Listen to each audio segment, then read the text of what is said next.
Hello, YouTube. Hey, how you doing, Julio man? Oh, good. Cordova is a good friend of mine. We've actually, what is it, 7 years now? Yes, about it. Oh, Jesus, It's a lot, long time. I know. long time. Time, So, times fly. yeah, Julio's one of the most respected people I know in hospitality. Waiter, bartender, captain, sommelier, wine director. He does everything. Like he's just. I have a privilege of interviewing him today. He actually finished his shift. It's interesting because it's during the time of COVID, and then tomorrow they're not going to allow indoor dining in NYC anymore, but he'll be fine. Oh, yes. So I met you back on Park Avenue South. Then you moved to now you are the head sommelier at Havre on Madison. Overmuch. Yes. On Madison, so bunch of fancy places. Long story short, Yeah. he's very modest, as you You can just see. keep it up and up.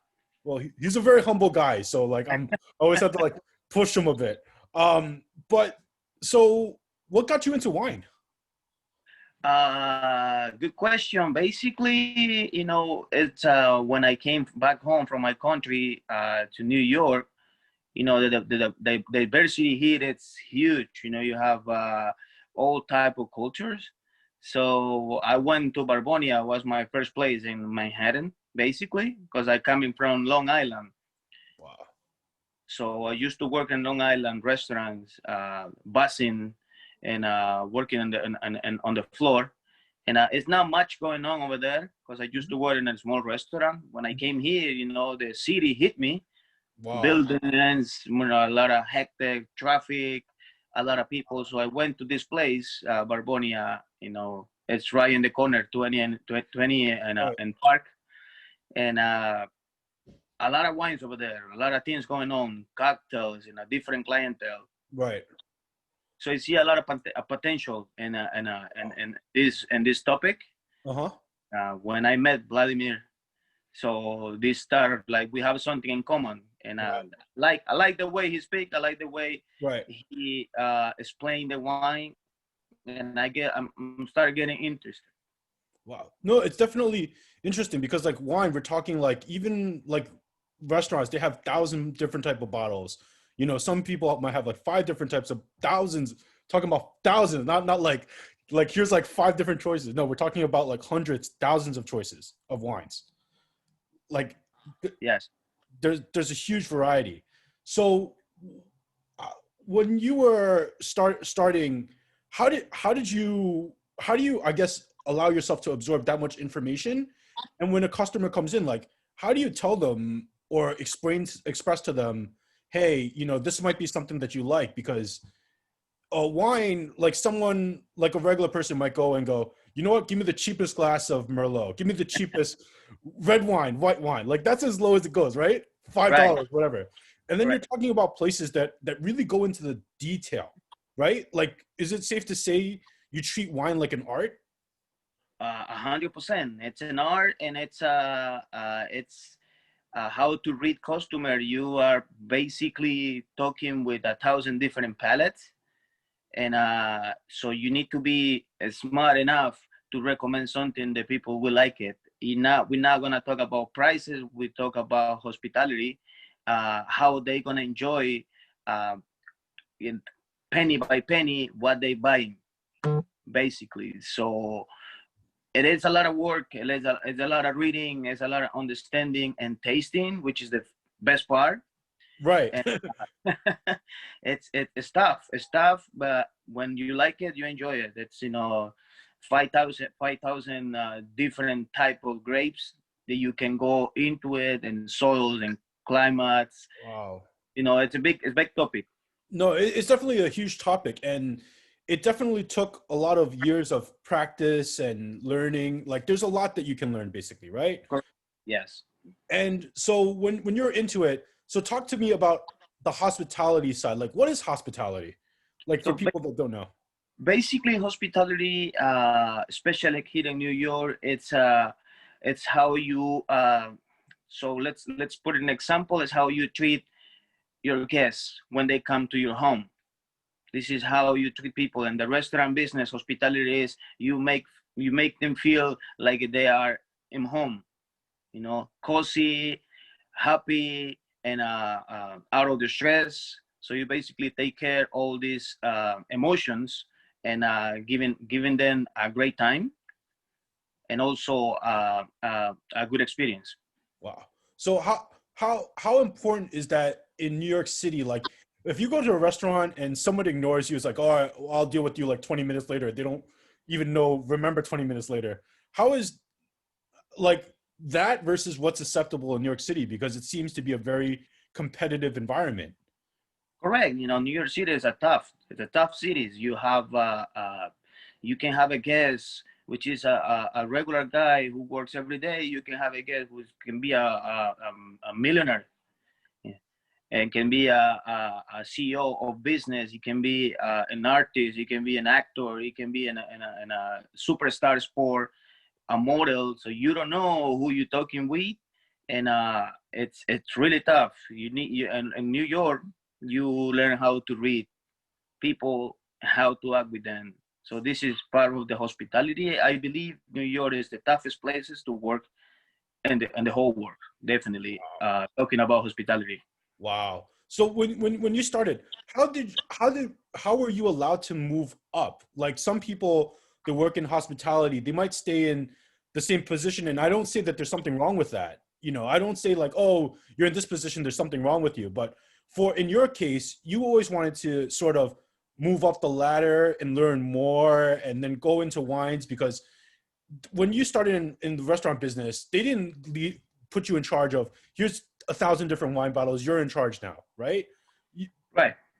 So it's like everything in life. It's step by step, little by little. It's how you want to progress. So and more capable you are to do things, people is gonna trust you more, and it's gonna give you more responsibilities. So this is, you carry on with more responsibilities when you have more knowledge, you Right. have more talk. So by experience, you're getting experience, you're getting more and more responsibilities, which is make you in the end is giving you the person you're gonna end it up. Let's say. How important is it was trust for you, being able to build that in your industry, like trust between people you work with, trust with customers? Like if someone doesn't trust you, what happens to you in this industry? That's a really good question. When somebody doesn't trust you, that means that you're not doing things well. You need to. This is in a business. Then you can. Yeah, you have to have you have to be an actor. You have to be a clown. You have to be comedian. You have to be an expert. You have to be professional. You have to be all the things, because every 10 minutes you're meeting somebody. Every 10 minutes you know somebody else. Every 10 minutes you are talking with different personalities, different type of persons.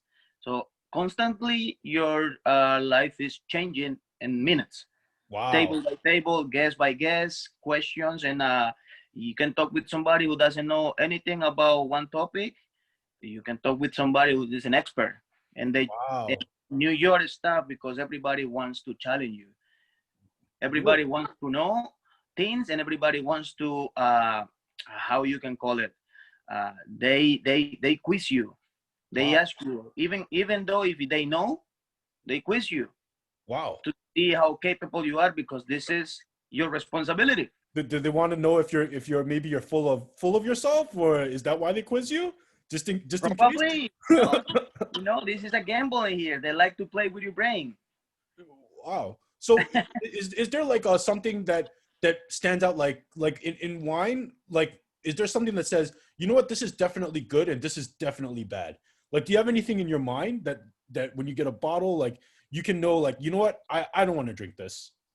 Well, not such a thing. I will never gonna call a glass of wine a bad or good, Hmm. because it's it is depends. You have to appreciate how much work is behind who produced the bottle. And we not point when we talk about wine. In my experience, I'm not going for a price. I want you to enjoy it.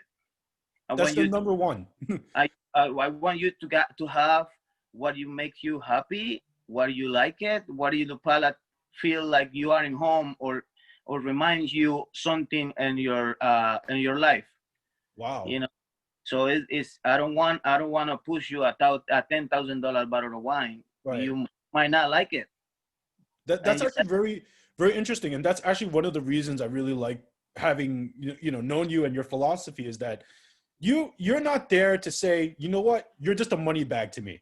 If I can get you like a $10,000 bottle and then you go bankrupt, I don't care, right? No, you care about the enjoyment and how important is that relationship that you build with people to lead, like people come back to you, they come back to the restaurant. exactly. So this is when you gain trust from your customers, and they keep coming, and they don't hesitate to take your recommendation next time because they trust you. I'm not. My job is not to take money out of your pocket, is to enjoy it, to come back from work and have a dinner with your wife or your family, and enjoy every sip of your wine. And in the end of the night, you not gonna regret any penny that you spend because it's worth it. Wow. That's actually very important because they talk about experience and service. And a lot of times when we go to a restaurant and we have like a bad experience, like people don't care about you and they're really like, they make it feel like they're doing you a favor for you being there, right? Like you're here, like how dare you come to my restaurant to eat?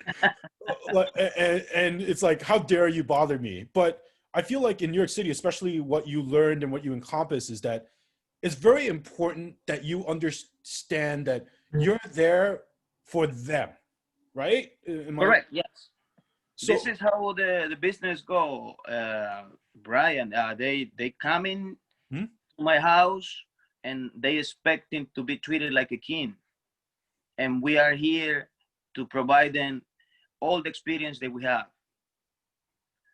By that, it means like psychologically, I have to be ready because I know they coming from demanding the best.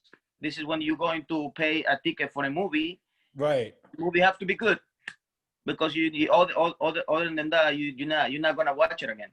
That's actually very true because, and how important is that attentiveness, like being very quick with the customer, or how important is it that you sort of read the mood, like if they're obviously very stressed, like how important is that some people you have to give them space, some people you have to approach more, use Correct. compassion. You're very, that's why like I've seen you do it, so like it always is interesting to see.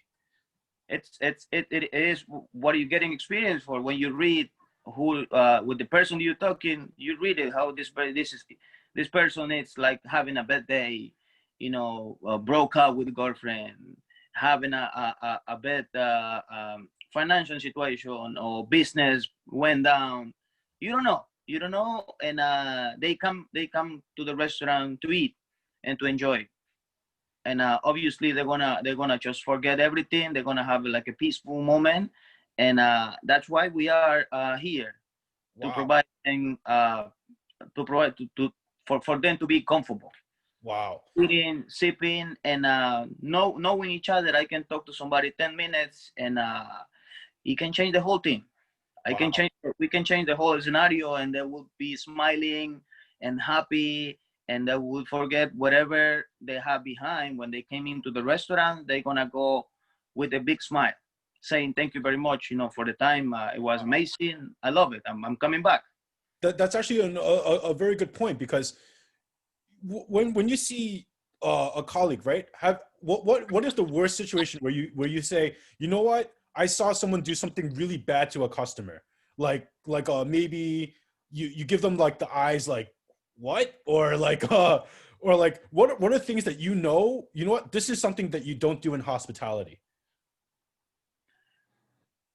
Something that you don't do in the hospitality. Yeah, something you that you know what you shouldn't do in hospitality. It's a lot of things that you cannot do it. It's you have to have a how you said, how I can explain you this. Not everyone it's ready for this, because this is everybody have a problem. Everybody have a life. Your own problems. When you go to work in the hospitality, Your problem have to be on the side. You don't show your problems to your customers, because they are there with their own problems, and we are here to make them forget that. Mm. You understand? So I see many scenarios before, like people who just rolling their eye, doing faces, throwing things, plates, or doing serving in the wrong way. Wow. You know, That's actually very interesting because we always want so in hospitality, how fast paced is it? Like in New York, how quick is it in terms of like how fast you have to move and interact versus Long Island? imagine if we time frame for a dining experience, and the New York hospitality, if it's a busy restaurant and you are server, it's basically an hour and a half to hour and 40 minutes that you need to say hello when they came in, and thank you very much when they pay. It's time frame an hour and a half, like a dinner Right. time, or an hour and 45 minutes the most, because next table is coming, and you need to work, you need to do your steps like and Wow. straight down, like you need to follow the rules, And otherwise mhm. you can ruin the whole process. That's actually very interesting because what if you have a customer that's like, you know what, I need to eat, drink, and go. And how important is it that like you make sure like the order's in and everything comes out quickly for them because maybe they're trying to grab something before the next meeting or they're trying to catch a flight. Correct, yes. You never know what's going to happen, so you need to have the priorities. You need to have the priorities means like recommending something is going to cook pretty fast. You're not going to give in a chicken a person who's going to catch a fly, and the chicken is going to take 30 minutes to cook, and this person is hungry and they just going to eat and go. So that's why you bring your experience, and you try to provide and explain the person, oh, I have this, it's going to cook right away, it's delicious, you can drink this, there's the check, and these people probably is going to eat in 20-30 minutes, and he's going to go happy. Wow. It's going to go happy, and this is the opposite of service, because a service, you have to be step by step, but not all the times. We say yes for everything. How important is that to be accommodating, to make sure that you say yes instead of saying, you know what, no matter what, I'm just going to tell you no. If you want to Coke, no. That's a low. That's a low in the restaurant. This is mandatory. You always say yes with a smile, even if it's impossible. You try to make it happen. You try to round it up. Because as soon you say no, you bring in a negative ambient. You bring in a negative attitude when you say no to somebody. Wow. So how is it that you're able to show, and like how important was work ethic? How important was initiative when you started moving up from different positions in the restaurant? How did your work ethic or how did your ambition play a role in that? What ethics have to be all the time. You have to act as the same person you are. I always have this in my mind, like to be humble, not treating others the way you're not supposed to. No, everybody deserves respect. Everybody, you sharing what you're learning with the others is helping you to learn more, and helping your crew to grow with you. That's actually very interesting because a lot of people, some people might say, if I know something, I'm not going to teach anybody else. Let them fail, right? Like if I have information, like I'd rather them fail. Like they might have this kind of mindset. And how important was it for you to have the opposite of what they did? Well, for the person who teach me about wine, it goes in this philosophy, and I see it works. Because when you teach, you just keep repeating what you learned before. You're not gonna forget, because you keep teaching, you keep repeating, so you learning. Second, by teaching my crew, I'm growing with them. They making the life easy for me too, because I'm not the only one who knows. Everybody knowing. everybody having an idea. So this is like an octopus. You start covering the whole restaurant Mm-hmm. because your crew, they're knowledgeable. Mm. They know stuff. So you trust them, they trust you, and this is how you can handle.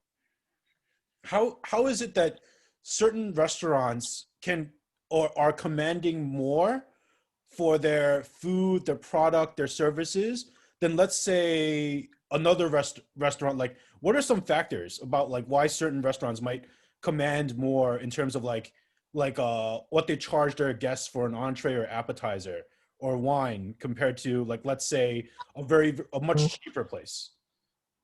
Correct. This is by also in New York. You have areas when it's a different type of I guess, and also food. It's an art. Chef spend a lot of time in the kitchen to create, and they put price for Mm, what he's doing it.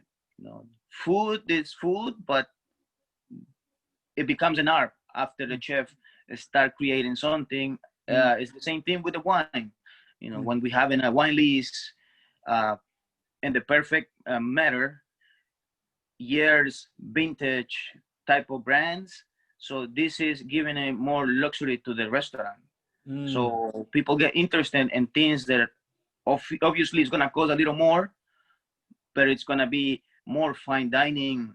mm, You're gonna taste things that you're not gonna find in somewhere else because the mm. restaurant is that I'm trying to say is that it's bad. It's just it's a different environment. How important was teamwork into being able to get to your position? Like, I would imagine that if nobody likes you in the restaurant, right? If nobody likes to work with you, and everyone's like, God, why am I working with Julio today? That I'm imagining that's going to make you get kicked out at some point or just not make it fun. But then 100%. but then the opposite is that when you've shown this very well, which is like teamwork, helping people no matter what, working with the chef. How has that helped your career? And like, what would you tell for other people how important that is if they want to grow their career? So first of all, you are when you have in a position, then are you commanding a crew, you are the leader, basically, right? And then you are a mirror. Let's say you in the morning wake up and you see yourself in the mirror. So I need to push and I need to show everyone that I'm capable to do what they supposed to do, and doing all the stuff they are supposed to do. I'm getting respect. Mm, You know, if you are working in the hospitality and you know every single part of your restaurant, you know the wine list, you know the food, you know how to move, you know how to take orders, you are managing. So you are basically the key of the restaurant. So everyone knows you and they respect you, not because you are the boss. They respect you because they know you know, mm. and they start following you That's because you are actually. able to say, "Do this for me," and Mm, he's gonna do yes, yes, because in the end is our money. We work for money. mm. We wanna grow. We're gonna keep the business up. We want to be successful. How do you think that if let's say you the kind of person to want to try to fool other people pick up on that very easily? Like, people are very like intuitive. Like, let's say you're talking something that's a lie. Like, you're lying about the food, you're lying about the wine, you're lying about whatever it is. You think people know? Sure, yeah, some people can notice. Yeah. And how does that help reputation or destroy reputation? I gonna say the reputation is gonna go person by person. I don't think this is gonna damage the restaurant. Mm-hmm. Because you can see, when you're in the business, you can see reviews, all kind of reviews, Mm-hmm. crazy ones, and you understand if somebody likes to sell, Mm, you can say no, this is the best just because they're gonna make a sell, mm, and people they know it or they're gonna know later. So who is losing respect is yourself. That's true. You know. First and foremost, I know that we were on a time constraint. We had a limitation, and I want to thank you for taking your time to be able to speak to me, to speak to our audience. I really hope that we'll definitely catch up again, do another one, you know, maybe work together, throwing that out there. Thank you so much for your time, Julio. I want to thank our YouTube audience, and then see you guys for the next interview. Excellent. Nice to see you again, Brian.